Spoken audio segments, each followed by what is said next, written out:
Okay, so last left off, I died. Let's try someone else. Oh, that's unfortunate.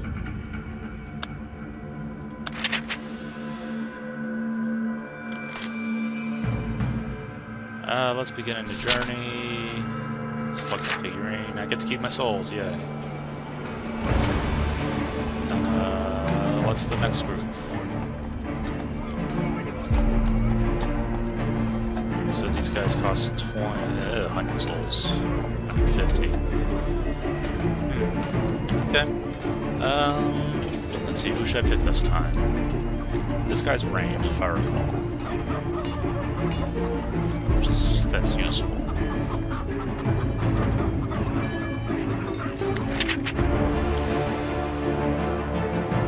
You've chosen Lunica Acade. I'm happy with that choice. Yeah, I traveled Firetop Mountain.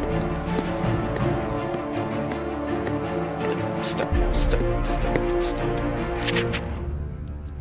You rest at the base of Firetop Mountain from your 2-day hike. Strange red vegetation spreads across its peak like a blood-red stain. This journey has taken you further away from the fishing village of Akkad, but your lust for magic, history, and art has led you to Zagor's lair. This Death Mountain is totally what I think of when I think art. Research and rumors have brought you here due to the promise of unique magical treasures.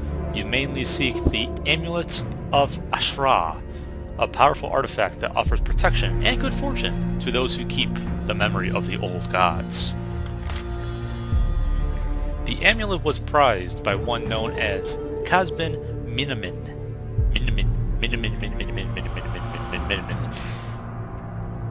Minimine, master of fire elementals, who wanted to use the magical rubies set into the jewelry for some evil arcane acts or whatever. You have tracked him to the mountain, where he is now in the service of the evil Warlock. Although warned by Anvil's villagers, you fear not the threats of the Warlock's creatures and traps. As you confidently approach the cave entrance, you level your spear, ready for any encounter. Your adventure starts here. At this same looking cave, I got a trading card. Peer into the gloom. Hey, this looks exactly the same. Same exact thing, looks like. The darkness of this place reminds me of home. Still, I can almost smell the magic in the air. Old gods protect me as I search for my prized amulet. Step warily into the blackness. Approach the fork ahead. Is it literally the same? That's actually annoying. Let's go this way. The sound of scurrying continues ahead of you, as well as the sound of heavy footsteps. The last thing I want is to run into a troop of orcs this early in the morning. A few yards ahead, at the limit of the light cast by your lantern, you catch sight of a cleft in the tunnel wall. Yeah, let's hide like a little... whatever. Shuttering your lantern, you wait, with bated breath, in the darkness.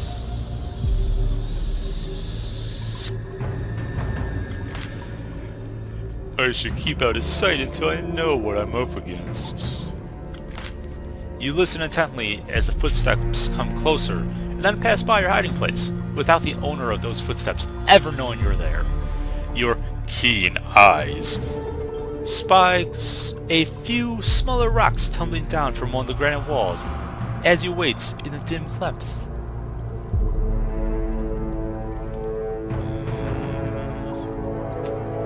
I'll stay hiding.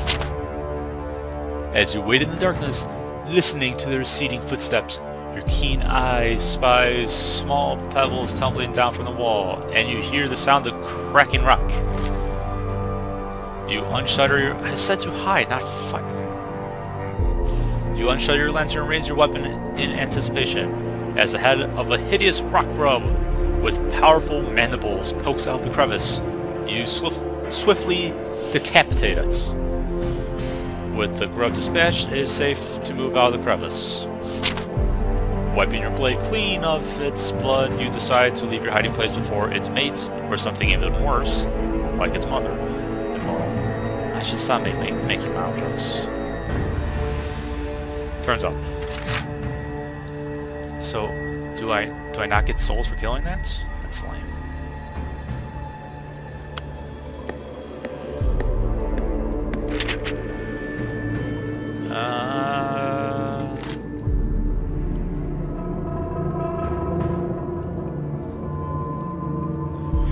The amulet I seek is unlikely to be this part of Firetop Mountain.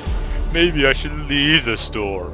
How the heck would you know it's not here? What possibly gave you that idea? Fine, you... Let's retreat and follow the people who just walked past me. The sentry post again.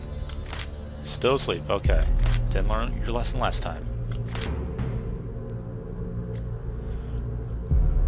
If all the orcs I meet are asleep, that amulet is as good as mine. God, I want to punch this guy in the face. Yeah, let's just let's let him sleep. Same doggies. They don't like me either. I'm not a big fan of dogs. Orc hounds especially. God damn. You swarmy bastard. Well, you don't like dogs. So let's kill him. Because you don't like dogs, apparently. Drawing your weapon, you prepare to engage the orc hounds in combat. However, because they are chained to walls, their movement is limited.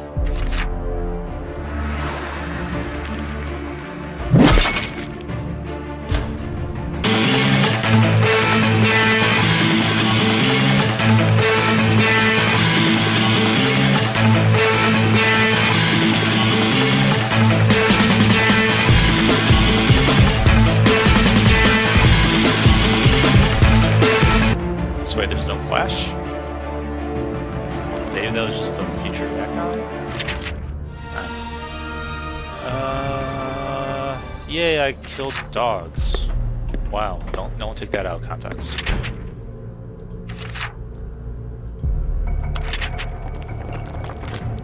Yeah, I get to...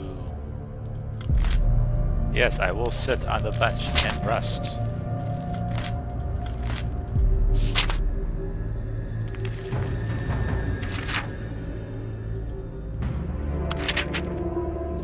To your left, there's a door, and there's someone sleeping in there.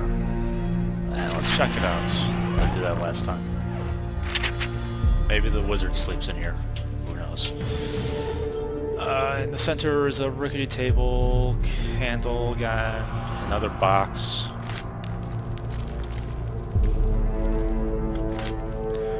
I wonder if that wooden box contains any interesting trinkets.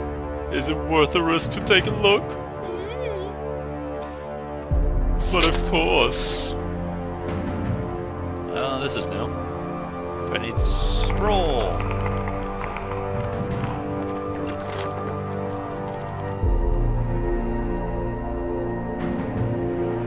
Oh, okay. I needed less than 10. That's good to know. You take the box and creep out of the room. With the box in hand, you leave the room and open the box in the passage. Inside you find 4 gold pieces and a small mouse. What's gold used for? I release the mouse. Cool.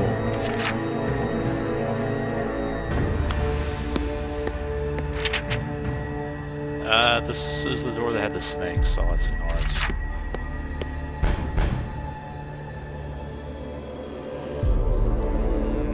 Keep going north. And keep going this way. going north.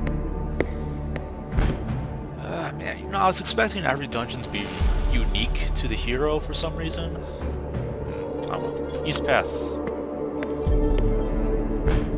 That's not a trap, okay. I was totally expecting that to be a trap. Jeez Louise, that's a lot of stuff up here. The passageway leads into a square dungeon chamber. There are 2 rooms in the eastern wall and 2 in the western wall. On the opposite side of the room, another passageway leads away north. The first room to the right is well used, and putting your ear to the keyhole you listen and hear a man screaming for help from the inside. Before deciding what to do next, you listen at the other doors as well. Oh my god, help me!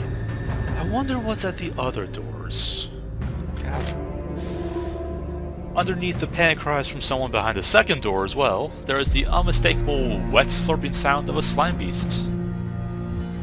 You remember hearing that noise deep in the Kalong Marsh.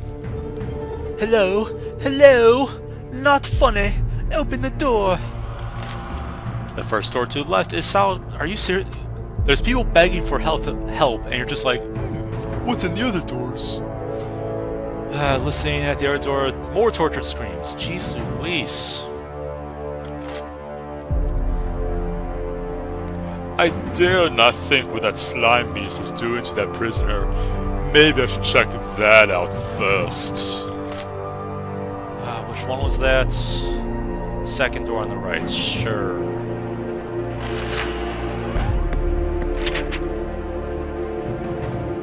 As you approach the door, the bangings get louder and the bolt starts to shake. Come on, Nurk! Let out! Waking up! Sliding back the rusty bolt and opening the door, you come face to face with a panicked-looking goblin with a horrific creature closing in behind it. As you suspected, you've come face to face with the toad-like features of a slime beast. The creature gives a hideous shriek, revealing its mouth full of long, spiked teeth, and leaps at you to attack. Slime beast! Slime beast! Save me! Squeaks the panicked goblin. Your reflexes are quicker, thanks to your marshland experience. You spear the slime beast in midair, and it falls to the ground with a crash and a hideous croak.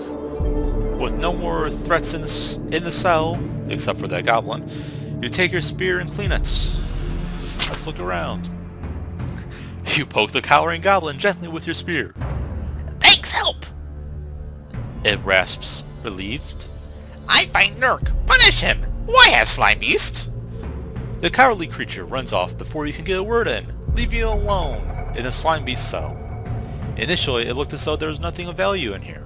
However, upon second glance, you notice a blue candle sitting in the muck. Sure. What could go wrong? Although it is an odd place for a candle, you decide to take it with you. It may come in handy in one of the darker areas of the mountain. You put it in your backpack. You know, I put this lit candle in my backpack. Okay, let's see. Screaming man, torture scream. First door on the right had Screaming Man. You unbolt the door and swing it open. A nauseating stench hits your nostrils. Inside the room, the floor is covered with bones, rotting vegetation, and slime. A wild-haired old man, clothed in rags, rushes at you, screaming.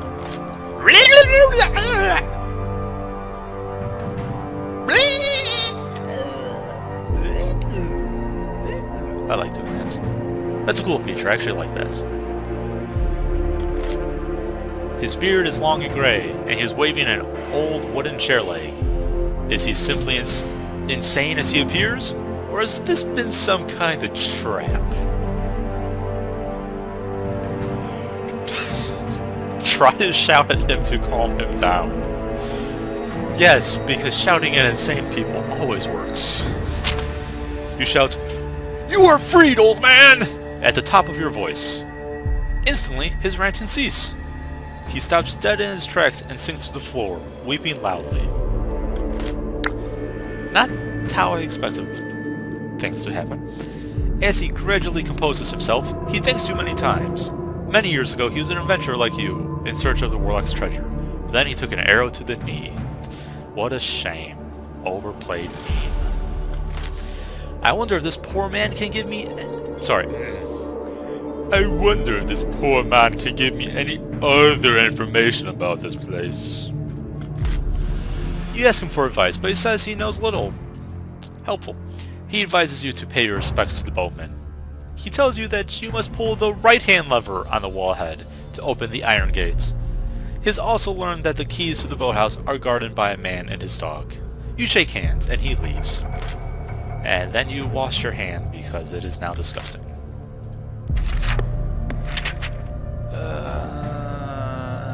More tortured screams. The door is not locked and open. The room in front of you seems to be a small torture chamber, with various torture devices around the walls.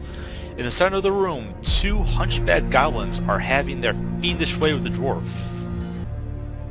I sort of hope that's torture and not something else, like regular torture, but whatever. The two hunchbacks are poking and cutting him viciously with their sword. Okay. Assuming swords is not a euphemism. Dwarf dies. Oops. Or passed out. And they blame me. Of course. Totally my fault. How was that? Act quickly! Give the dwarf a jab with your sword, and put on an evil laugh for the torturers. Let's fight.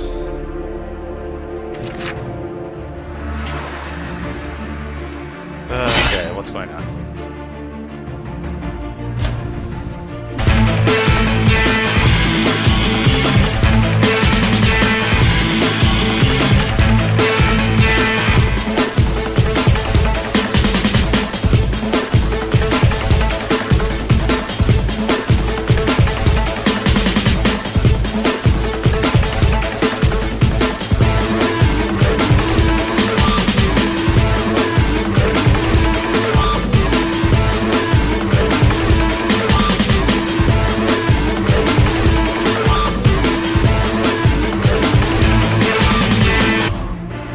Victory. You are triumphant. I got souls. 4 souls for 4 stamina. You cut down the dwarf. With the last of his strength, he opens his eyes, looks at you, then downward. His eyes close again, and this time he breathes his last. Oh, he died. That's unfortunate. Let's loot him! You decide to search his boots. His stank boots. There appears to be nothing inside, despite me seeing there was something in there. Let's see, there's a small stone in there. And with a dwarven rune. Because, yeah, it's totally useful, not just a random good luck charm. Search the goblins. Cheese. Okay. Where'd that mouse go? Let's check this last room. The door is unlocked. Opening it, you find yourself at the threshold of the orc's weapon store. A torch hangs from one wall, lighting up a small armory stocked with swords, shields, helmets, daggers, breastplates, and the like. Probably could have made that list too shorter.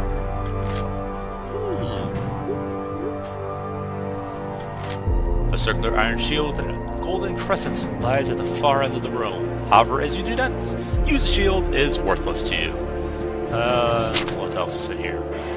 Weapons are worthless, helmets are worthless, breastplates are also worthless. So I guess for another character it's fine.